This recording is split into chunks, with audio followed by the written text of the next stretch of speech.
Okay, well then, when we last left off, it was with the European empires being broken up.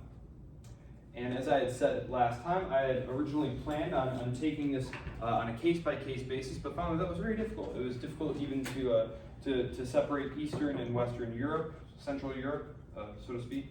So what I'm going to do is today's going to be Europe in the 1950s, and then Wednesday will be the 1960s, and so on and so forth.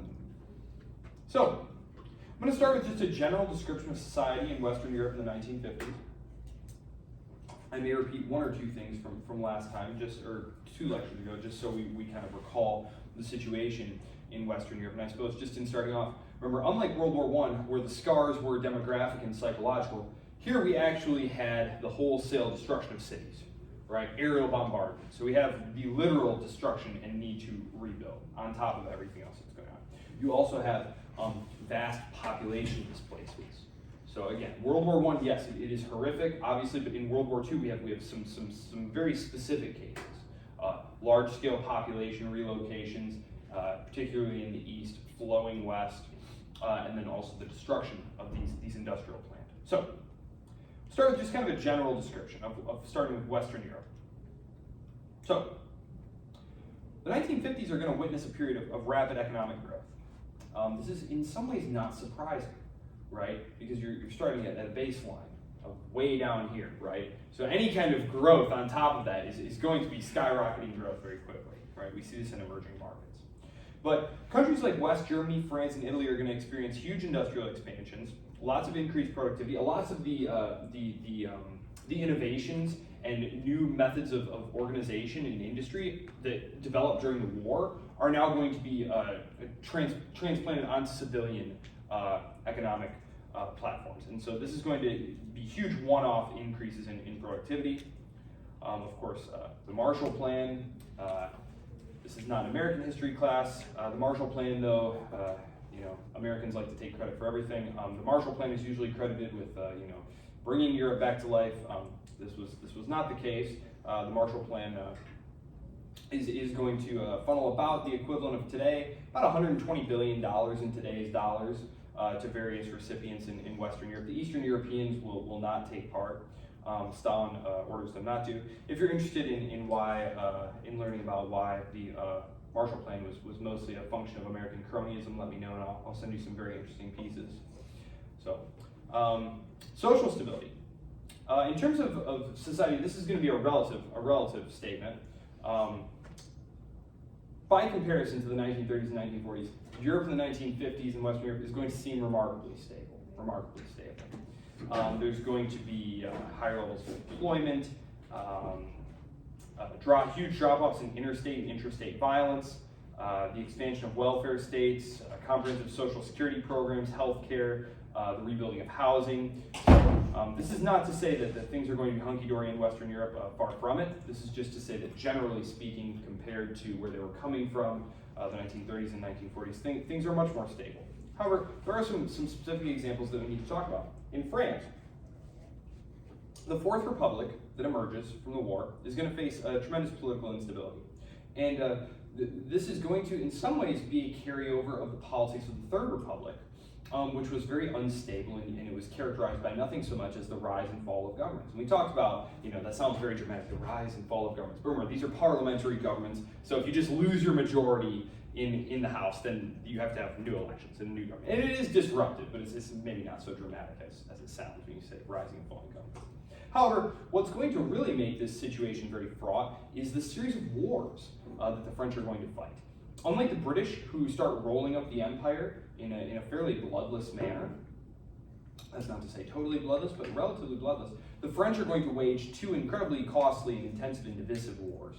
One of them in Indochina, that's today's Vietnam. They will be booted out of there in 1954 permanently. The Americans will take over that morass. And then perhaps even worse is the war just across the Mediterranean in Algeria, which is going to be characterized by lots of hit and run activities, bushwhacking, the sorts of irregular warfare that tends to prompt more vicious techniques of extracting information and fighting. This is going to radicalize the army, number one, and really what's going to happen here in 1958 with the collapse of the Fourth French Republic and the taking of power of Charles de Gaulle, who will be with us for the next lecture as well.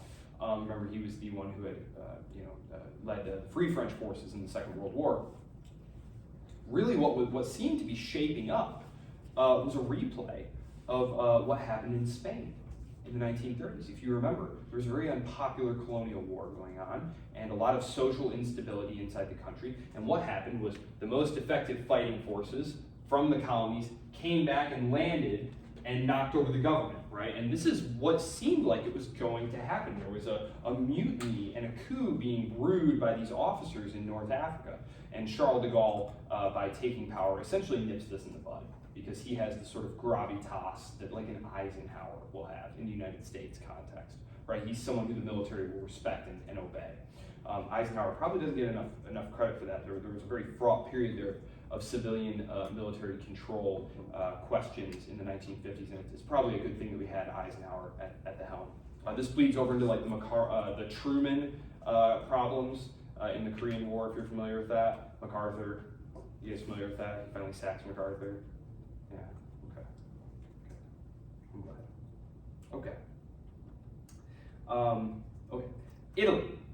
Italy's a very interesting case because as in France, there was a very strong communist element to the partisan underground movement, right? If you remember, this is the reason that Charles de Gaulle had been so insistent that the Allies swing through and liberate Paris themselves, was they were worried about the communist elements of the French underground seizing control of the government and having a rerun of the commune, of the first commune, where the French army was going to have to go in now and brutally massacre a bunch of fellow Frenchmen. He didn't want that. Well, in Italy,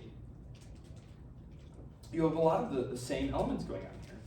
The Italian Communist Party, PCI, they're going to be major players in undermining the fascist regime of Mussolini. Let's see. Oh, yes. Sorry. Yes.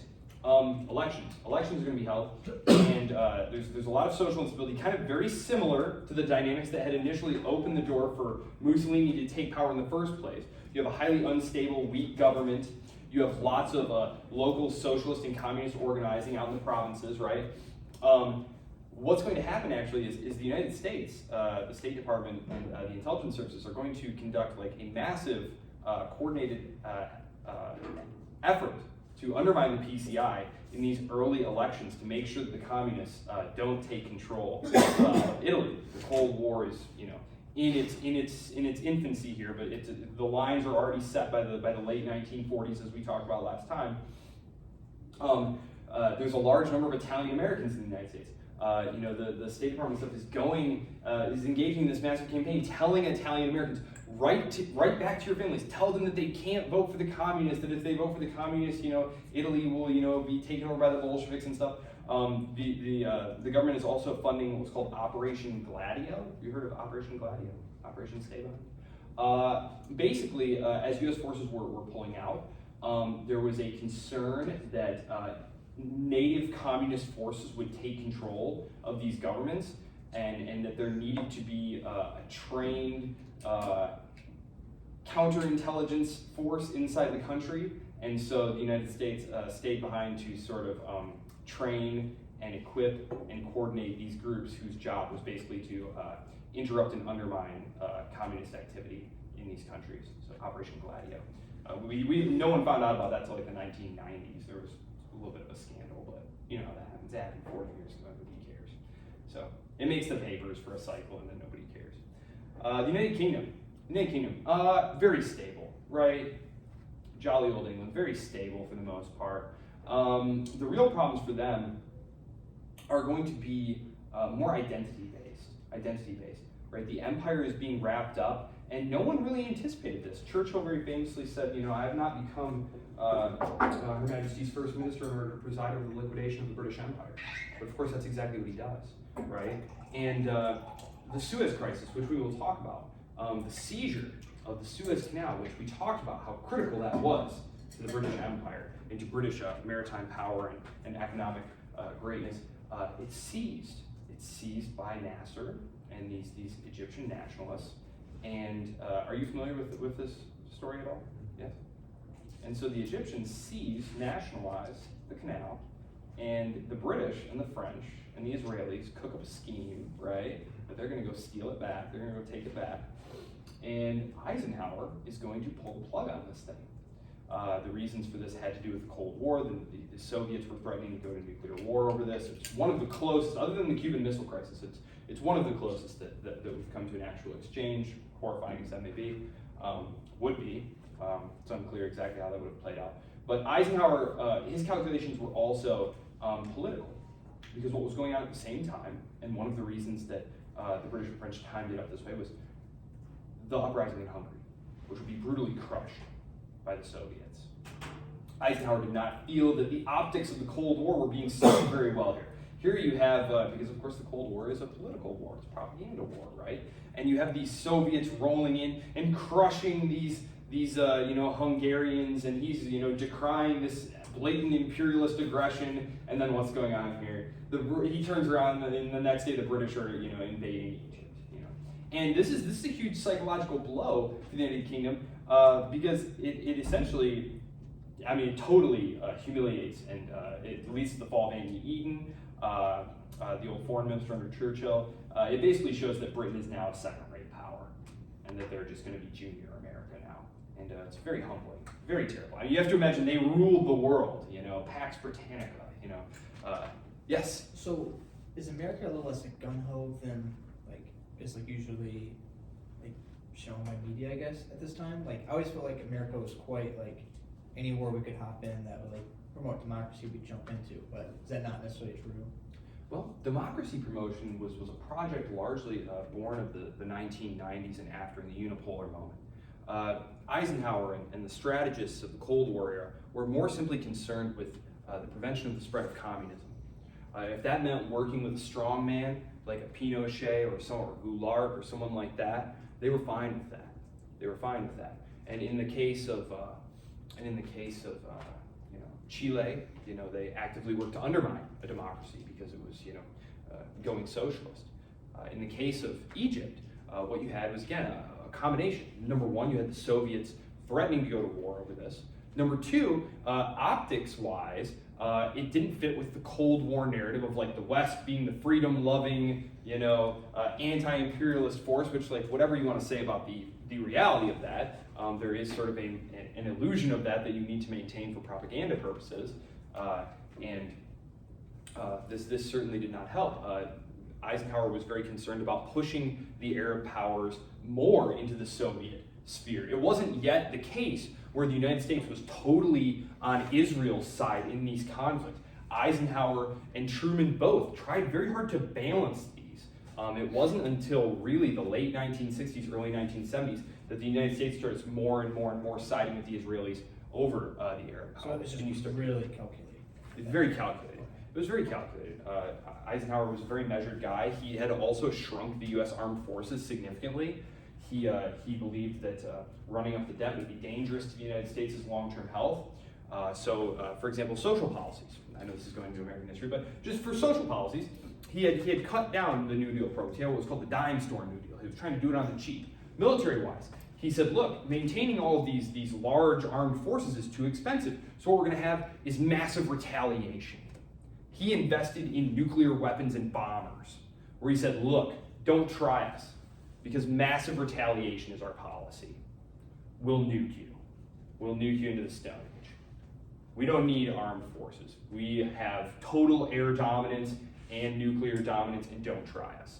So that's another reason, though, because you don't actually want to nuke the Middle East, right? You don't want to nuke the Egyptians or the Soviets, and you don't have the actual conventional military forces to go wage a war there. So really, Eisenhower was just making the best of that situation there. So good question, yes. Certainly, the United States does plunge into a lot of conflicts that were very ill-advised, and some of them, certainly in the post-Cold War years, were aimed at democracy promotion. But There are reasons for that related to like development theory and like democratic peace theory. If you go into graduate studies in international relations, you'll read a lot about that. The literature that says like promoting democracy is in the United States' interest because democracies historically don't fight each other. And so if all the world's countries were democracies, we would be maximally safe. Now, I'm not saying that's true. I'm saying that is an academic theory and is a very popular one, especially in Washington. West Germany. On to West Germany. West Germany is a complicated one because West Germany is facing, number one, there's really no central government initially, so you have all these different ministries who are being coordinated through the Allies. You also have large numbers of people, Germans, right, who are being pushed out of these ethnically German areas and who are arriving in West Germany. So you have all these immigrants who you're trying to absorb. Germany had been devastated. It had no currency. They had to create a Deutschmark in 1948, if you remember, and trying to basically rebuild industry there in a much truncated and socially displaced society that was also struggling with denazification, right? The rooting out of Nazis, trying Nazis. This is going to go on in all of these countries. I believe the last major set of trials won't take place till like the end of the 1960s. And of course, there will be periodic ones. I mean, just a couple of years ago, there was this guy in Germany who was put on trial. He's like 100 years old now or something like that. But they found that he had been a guard at one of the camps.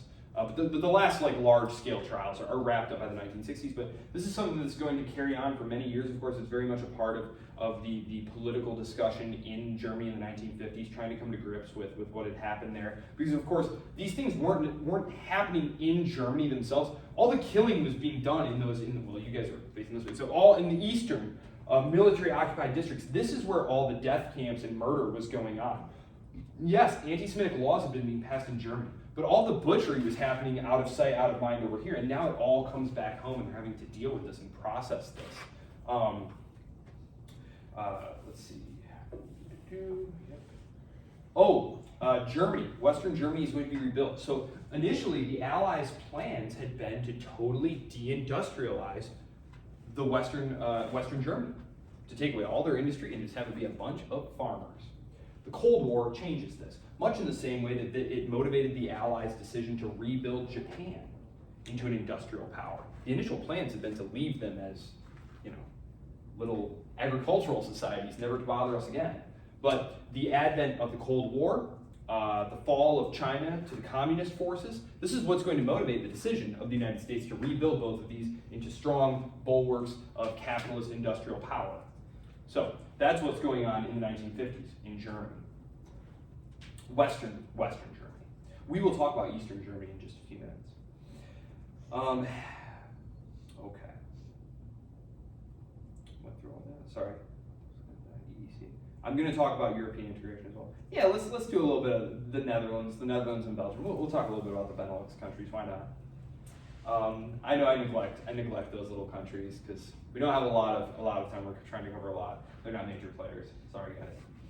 The Netherlands, of course, it's going to be it's going to have the Christian Democrats, right? This is the new political force in Western Europe in the post-war period. And whereas previously parties that had the word Christian in their name would have been very closely tied to like the churches. This is the period though where they're really disconnecting from any sort of like official affiliation with any church at all, just like the Christian Democratic Party in Italy. Like there had been actual Christian parties, but they were very closely aligned with the Catholic Church or with the Lutheran churches. No more. It's basically a party that caters to that specific voter bloc. Basically what these parties are looking to build is a coalition of like middle class, culturally conservative voters. And these are the people who are going to be in power. Gosh, in Italy, they don't lose an election until the 1990s. The Netherlands, of course, is going to be one of those countries that's part of the Western European bloc, getting wrapped up in things like the EEC, which the European Coal and Steel Community, things like that. We're going to talk about that at the end here. Belgium's going to have one of the most intense denazification campaigns. They're gonna execute a ton of people. And I think I mentioned this, in the last lecture, 2 lectures ago. There is going to be a lot of like extrajudicial killing, like in France, something like 10,000 people get killed just in like street violence. In Italy, there's lots of like lynch mobs running around just grabbing people. In Belgium, though, there's actually going to be like a judicial process. They are going to kill quite a few Nazis. So in Western Europe, and so we have, let me see, I'm going to scroll down here for the, because I don't want to jump to Eastern Europe yet.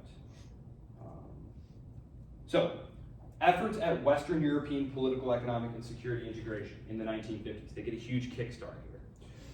First of all, NATO. NATO is important because what it does is, well, this is interesting. This leads back to the idea of democratic peace theory. The idea that if all democracies, the whole world were full of democracies, no one would fight anyone else. Well, one of the problems with this that people like offensive realists point out is that it ignores the fact that states need to look out for their survival, right? And you need to maintain armaments to do this, to defend your interests. In the case of the European powers, what's going to happen here is the question of security is largely going to be taken away from them. So there is no reason for them to fight over security questions anymore, because the United States is the one that's making all of those decisions, especially in the 1950s, right? Especially in the 1950s. They have the armed forces, they have the money, they have the nuclear deterrent. So now the question can be, how now that we don't have this security problem, this coordinated security problem, where we have these conflicting interests, how can we avoid these problems in the future by binding ourselves together in a common market and creating supranational authorities? This is going to be a very, very slow process. It's not going to culminate until your lifetimes, really. I mean, the euro doesn't hit the market until, I believe, 2000 was when it first hit open markets. Central banks were dealing it in the 90s, but early efforts at European integration. The Council of Europe, 1949. And remember, this is Western Europe. It's an intergovernmental organization aimed at promoting cooperation and dialogue among European states. Its founding members were seeking to foster unity and reconciliation in the aftermath of World War II, to promote human rights and prevent future conflict through diplomatic means. Winston Churchill was a big supporter of this, oddly enough. These early efforts had a great moral dimension to them. I didn't really mention it just now. I talked about, military cooperation, political, economic relations. The initial thrust of this was moral. It was, we spent 30 years destroying one another, and we simply cannot do that again. The shock of what had happened, and it just profoundly shaped these leaders, to the point that they were willing to, that even someone like Churchill was willing to say that maybe it was time to sacrifice some small part of sovereignty to these institutions, which was highly controversial and would remain controversial. It's one of the reasons that political integration has been so elusive, which I don't know if we're going to get. Yeah, so the final treaty doesn't pass until 2000s. I'll make sure to talk about that in the final lecture about the 1990s and the creation of the European Union. But the European Coal and Steel Community, this was a really critical one, 1951. The initial treaty members were France, West Germany, Italy, and the Benelux countries, Belgium, Netherlands, Luxembourg. And this aimed at integrating the coal and steel industries of its member states, essentially to create a common market there. And the idea here was that coal and steel were fundamental needs for industrial societies, and that by sharing these resources in a single market, it would increase economic cooperation and make war less likely. The whole idea there at Bastia, if goods can't cross borders, then armies will. That was sort of the thinking that motivated this. The European Defense Community, 1952. This is going to be a fledgling organization that we won't see again. 1952. I'll just mention here briefly that it's one of several efforts that the Europeans make that don't succeed, and it's to create a parallel, autonomous military defense structure for Europe without the United States. There are going to be multiple attempts at this. I will mention them as they come along. NATO is going to, well, you see, NATO is still dominant today. The European Economic Community, the EEC, this is the one that's eventually going to turn into the European Union. Spoiler alert. So this one you should remember for sure. The Treaty of Rome, signed in 1957. It established the European Economic Community, the EEC is what I'm going to just refer to it by its acronym from now on. It aimed to create a common market among its member states, facilitating the free movement of goods, services, capital, and labor. This may sound weird. You guys aren't like business people, you've never had to experience this stuff, but and you grew up in a globalized world, so it's hard to think about capital controls. Like getting your money in and out of investments in other countries. Now you just pick up your smartphone and it's like, no. It was incredibly difficult to move money across borders. Very difficult, especially if you weren't a government. If you were just a private banker looking to make an investment in one of these countries, very complicated. And of course you have all these different currencies to deal with as well. That's one of the reasons the euro is going to be introduced. It's going to the beginning of free movement of labor and goods. Very important for the growth of Europe. Europe is incredibly rich to this day, in part because of these policies. Would that they pursued more of them. So the period 46 to 59 witnesses a lot of efforts at Western European integration, and it's driven by a desire to, number one, prevent future conflicts, two, to promote economic cooperation, and then to strengthen collective security in the face of the Cold War tensions. This is primarily going to be a project of Washington and West Germany and France, for the most part. Everyone else is mostly along for the ride, and in fact, countries like Spain won't even be a part of it. And this is all tied into what we talked about, I believe last lecture, about the communists and the civil war in Greece, and then the conflict in Persia between the British and the Soviets, and the United States stepping in there. So, that being said, I mentioned the Soviet Union. Let me scroll back up here for my Eastern European stuff. Okay, so in Fulton, Missouri, after he gets unceremoniously booted out of office, poor Winston Churchill, that's okay, he'll get back into office, don't worry. He always lands on his feet. And he writes such marvelous prose in his spare time. History was very kind to Churchill indeed, because he took the time to write so much of it for everyone. Winston Churchill. So, Fulton, Missouri, gives a speech, Iron Curtain speech. The Cold War, we talked about the early parts of the Cold War. In response to the formation of NATO, which was, according to Washington, a response to the creation of Cominform, which seemed to the outside like a new Comintern. Remember Comintern, the Communist International, which was going to spread communism throughout the world, which Stalin shuttered for multiple reasons. But the Cominform was the Communist Information Bureau, and it was like a world propaganda network. This is one of the rationales that Washington gives for the creation of NATO.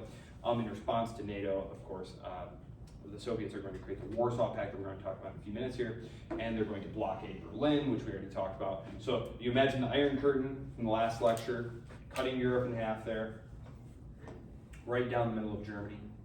So, Eastern Europe, generally speaking, in the 1950s, it was characterized by the consolidation of Soviet control and establishment of communist regimes in these countries. This is not a surprise for all of you, I hope. This is going to produce profound transformations in these countries. Few of them good from the perspective of a classical liberal, which I am. So, but I'm going to try to be fair. Sovietization, number one. Soviet Union is going to impose its political and ideological influence over Eastern Europe. Stalin had been very forthright about this at the conference at Yalta. And of course, FDR comes back promising the world that he didn't promise Stalin a thing, but that wasn't true. And at Potsdam, Stalin basically tells Truman, who's thinking about maybe reneging on what FDR had promised, which you'll remember, in fairness to Truman, and I hate being fair to Harry Truman, but in fairness to Truman, nobody wrote anything down. FDR just had it all in his head. But Truman was very skeptical of this stuff, because FDR, of course, had told everyone that he didn't promise these things.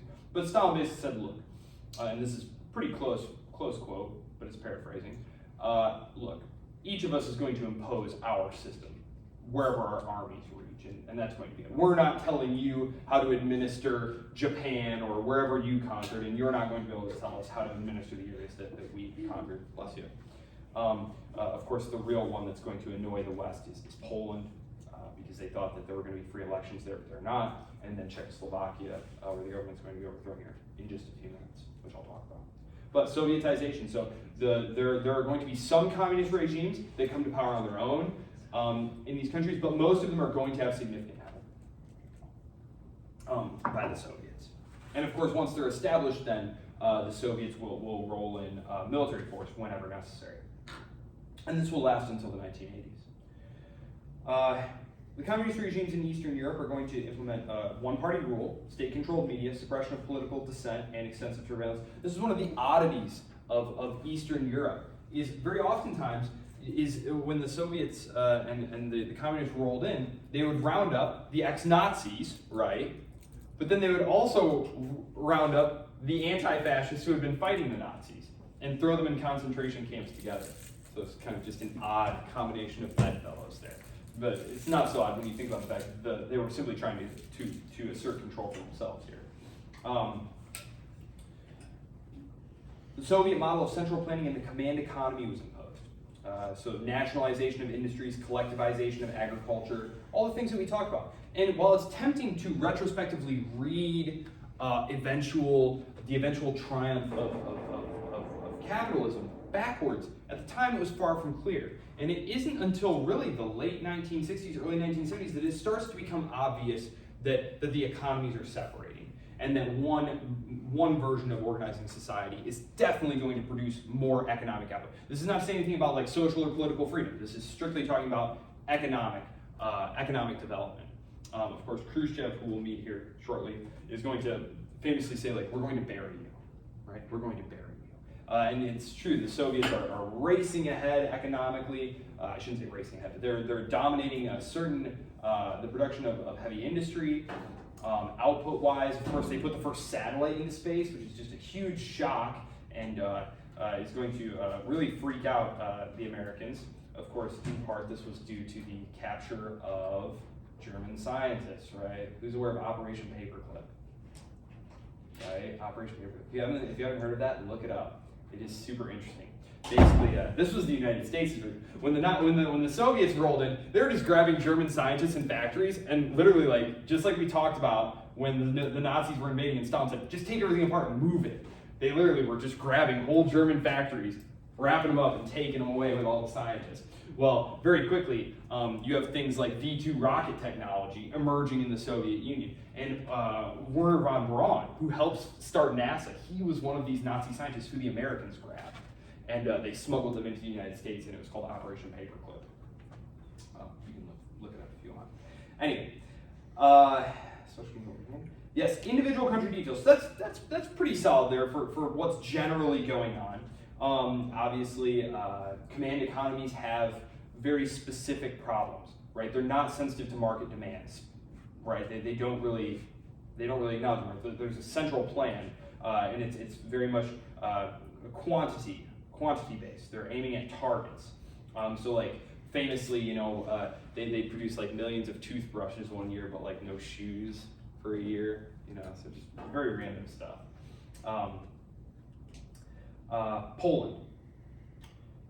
Poland is going to experience quite rough treatment under Soviet rule, under communist rule, because of course there are going to be peasant uprisings to this. Those are going to be put down in 1956.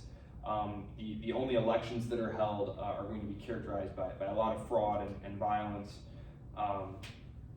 In Hungary, of course, is going to have the tanks. The tanks are going to roll in. And this is a real cooling moment in the early Cold War, because by this point Stalin is dead, and I'm going to get to the Soviet Union here in a minute. But by this point Khrushchev is in power, and Khrushchev gives his speech condemning the excesses of Stalin and the cult of personality. And so there was an idea in the West that, well, maybe Khrushchev is more of an open reformer type. Maybe we can work with him. In 1956, there's an uprising in Hungary, and it's a very controversial decision, but they decide to roll the tanks and crush them, and that's going to be the same time that the Suez Crisis is going on. I can see a little bit. It was that was a result of like student protests, demands for political reform. Let's see, Hungary. Imre Nagy. Hungary actually has a very interesting long history of moves toward political liberalism and constitutional government. There's what's called the Golden Bull. It's kind of similar to like the Magna Carta, around the same period. The real problem for Hungary, who's heard of the Hungarian plain? Hungary is one large plain.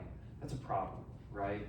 Not very defensible borders, right? It's very hard to have limited constitutional government when you're constantly under threat. It's one of the reasons that it emerges in jolly old England, because it's a moat, right? Poor Irish, sorry about that. But yeah, I mean, other than that, a very liberal country, right? Because it can defend itself, and you can have more limited government there. It's one of the reasons that Poland, very interesting, Poland is going to be destroyed in the late 18th century. Poland was the most liberal, small L, liberal constitutional government on the continent. Probably even more liberal than England at that point. And it's going to be destroyed by its more authoritarian neighbors, Prussia, Russia, and Austria. Why? Because all of these nobles were so free to do whatever they wanted that any one of them could exercise what was called the liberum veto. That meant that you could just refuse. It means I literally can say no to anything. And if any one of the Polish nobility exercised the liberum veto, the session was over. You didn't need a majority, 2/3, nothing. It was literally just, nope, end of discussion, we're all done. So I've heard it described as a loosely organized anarchy is what was going on in Poland.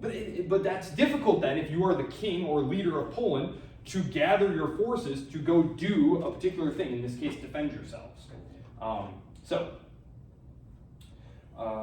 The Hungarians, I don't need to go too much into that, but that was an important event. Czechoslovakia, of course, the really brutal putting down of the revolt in Czechoslovakia won't happen until the 1960s, but of course, prior to this, there will be a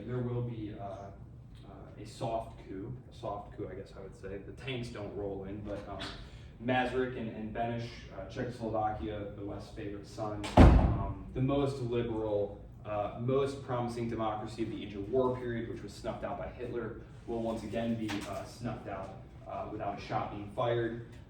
Although Beneš will be thrown out a window to his death.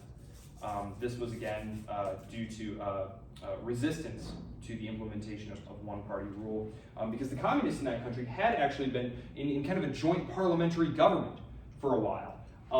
But it looked like what was going to emerge was a socialist bloc was going to govern the country. And I know this sounds kind of weird to American ears because communists, socialists, aren't they all basically the same? No, actually, the socialists were viewed, going all the way back to Lenin, all the way back to Lenin's time, as the primary opponents to the eventual takeover of power by the communists. And so they hated the socialists even more than the communists. So they're going to overthrow that government. In East Germany, this is going to be directly under the control of the Soviet Union. This makes good sense when you think about just what the Germans had done, the fact that Germany was going to be easily the most powerful Eastern European country under their control. And because of the way, again, the Cold War comes into play here, because of the way the United States approached the rebuilding of Western Germany, the Soviets are going to view Eastern Germany as their own sort of showpiece of their way of doing things, right? The United States is rebuilding Germany to be a liberal, capitalist, industrial democracy, right? To show Eastern Europe, the power and greatness of the West, right? And so, on the other side, you have the Soviet Union pouring resources into Eastern Germany and trying to build that up into a showcase of its own development model. Of course, there will be, the East German Stasi. That's probably one of the things they're most famous for, which is an incredible surveillance state. The construction of the Berlin Wall, that will be in 1961. But this is to prevent people leaving Eastern Berlin, getting to West Berlin, and escaping. So that's why that wall is built. Because people prior to that could leave to go work and come back, but the problem is they weren't coming back. And you had this incredible brain drain that was going on, right?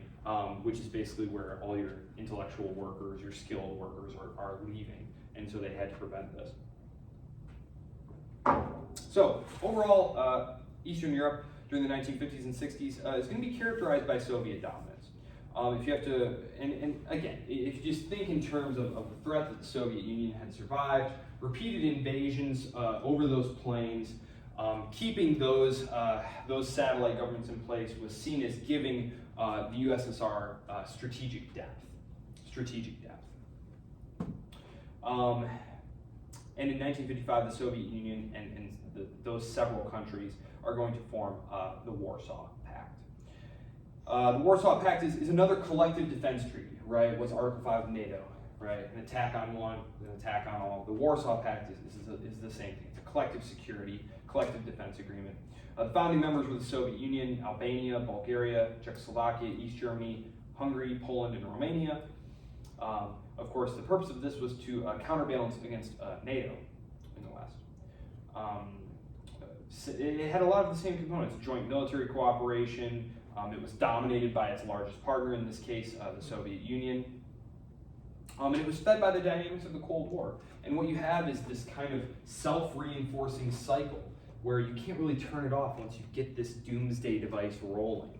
Because then, not to sound too crass, but like good paying manufacturing jobs are at stake, right? You remember, you can look up Wolf Blitzer having this incredulous reaction to Rand Paul objecting to the Saudis bombing the Yemenis just a couple years ago. And Wolf Blitzer says something like, wait, so for you this is a moral issue? Don't you know that there are good American manufacturing jobs at stake here? It's incredible.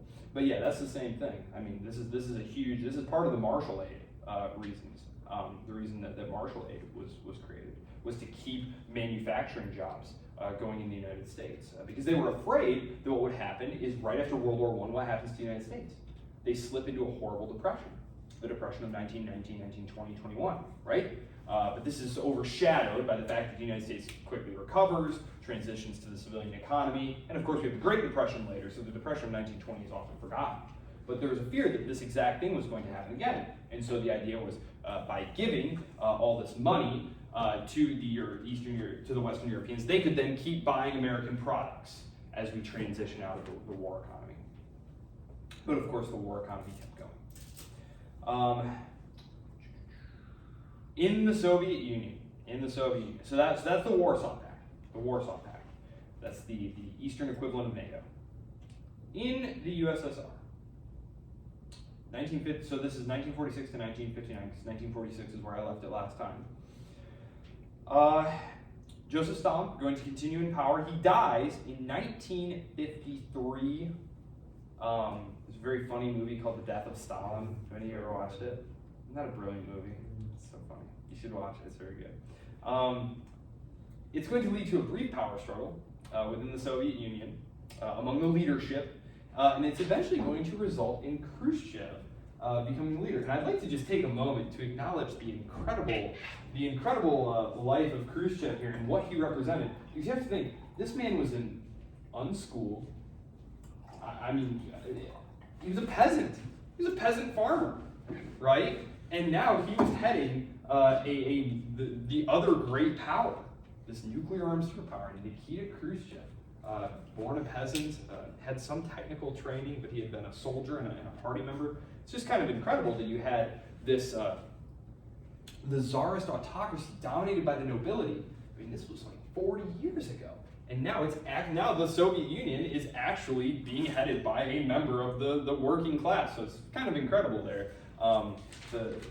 Khrushchev. One of the great problems though with the Soviet Union is that the leadership was always so closed off, and Stalin never really allowed anyone to rise who might be a threat to his power. And so when he dies, it's not exactly A-plus talent that's sitting there waiting to take control. You know what I mean? It's not like Lincoln and like cabinet of rivals, team of rivals, where it's like all the top guys and no matter who's in charge, it's gonna be all right.